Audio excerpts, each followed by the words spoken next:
The sky is falling in Anaheim. Dan Bartels here with a featured report of the MLB, talking about the Angels and Shohei Ohtani suffering a UCL injury, and he will not pitch again for the remainder of the 2023 season. Now, this comes on the back of Mike Trout as well going down. He had a 7-week absence from the Angels and had that wrist flare up again just a day after coming back. Unfortunate out of the Angels and their organization, and Perry Manassian, the Angels GM, opened up his press conference, likely the toughest he's going to have to give, in talking about Mike Trout. Injury things to address, obviously, and Mike Trout is going to go back on the IL. So I tried to swing yesterday, didn't go well.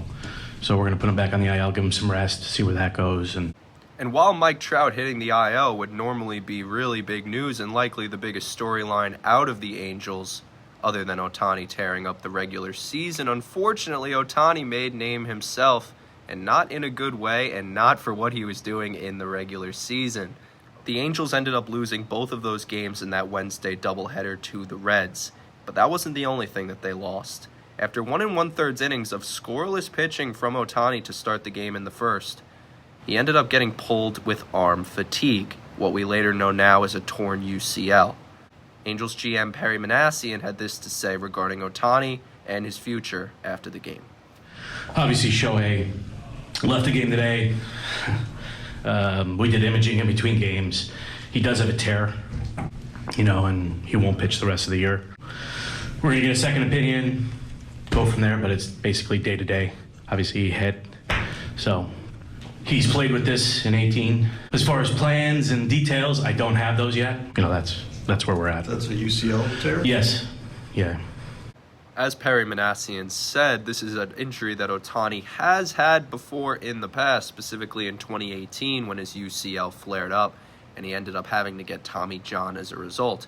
And just a background for the people who do not know what a UCL is, it is an ulnar collateral ligament which connects the ulna to the humerus inside of the elbow in the throwing arm.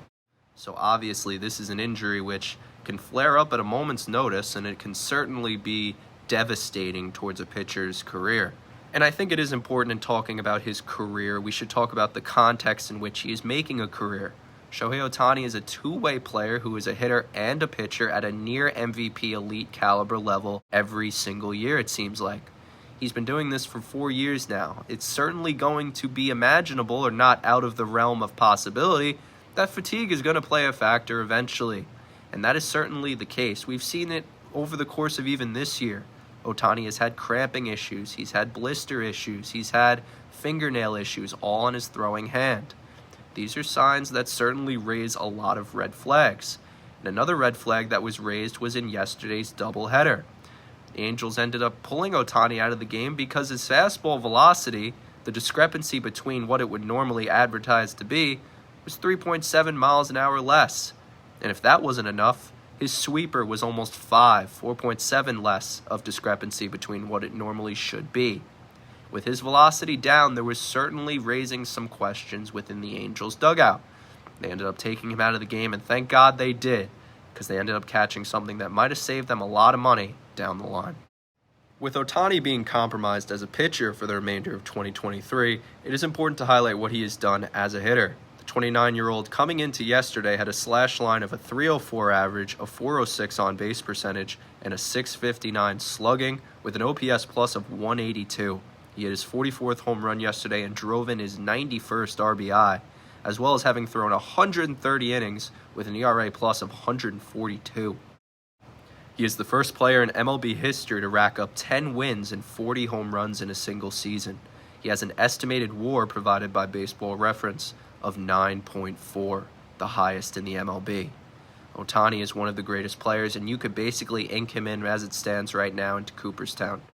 All in all, in terms of the Shohei Ohtani injury and what it means for his free agency as a whole, it's certainly going to be hindered. As we mentioned, Shohei Ohtani, in his 29 years of age, entering free agency is probably one of the greatest, if not the greatest, athletes in sports. That is going to come with a serious price tag, most likely the highest we have ever seen in professional sports. That being said, there are a lot of teams now that might not pay that price. But reversely, there are a lot more teams that would pay that price. Starting off in terms of the higher bidders, in terms of the Padres or the Red Sox, the Yankees, the Mets, the Dodgers, teams of that sort with higher payrolls, they might not want to spend that money anymore, and rightfully so. There is now an injury history tacked on to the end of Shohei Ohtani. That is not good. And a guy who can play two positions, you have to imagine that over time, he's going to have to choose one or the other. Remember, his only benchmark is Babe Ruth. Babe Ruth only did this for one season, intertwined hitting and pitching. Shohei Ohtani is going on his 5th year of doing this, and certainly over time, these questions have to be asked. And now, terms of teams on the other end of the payroll spectrum, which don't have a lot of money to go around, this might give them more of a chance to sneak in and steal an Ohtani from a team that might normally not have the opportunity to do so because his overall appraisal prices went down. These are all questions that I'm not fitted to certainly answer, but it's only logical to think. At the end of the day, there's going to be a price point that is set for Ohtani, and whatever that is, the team is going to have to be aware of this injury history. There was a moment in time when Ohtani's estimated value crept up to near $700, $800 million. There was even numbers being floated around of a possible billion being thrown in there. But when inevitably a team does pay the money for Ohtani, I would assume it would be more towards the price range of $500 million, where they started this season to begin with. Ohtani has done things with the bat that we have never before seen. But if you're going to pay him strictly off being a hitter, there are people out there that might pay him $50 million a year. That would put over an 8-year window of $400 million, give or take. And if you're willing to pay him more, which I assume some teams are, you might be creeping up near the 6s. But whether a team is going to fork over $500, $600, $700 million for Shohei Ohtani, that's more of a given. He has proven himself on the diamond. But the problem that a lot of people are running into is the longevity factor, and whether or not this offseason you give Shohei Ohtani a longer contract.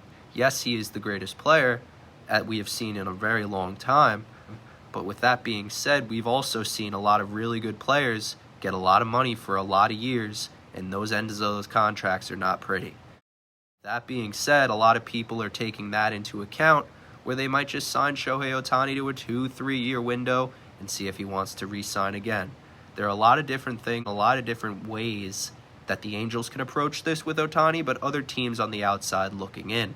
That's why it's very hard to determine a specific price point, given now that there's an injury history and it's tangible, and you could definitely put a price on that. If I was a betting man, I would say he stays with the Angels, but we're all going to have to wait in the wing and see how this develops. For WFUV Sports Feature Report, I'm Dan Bartels.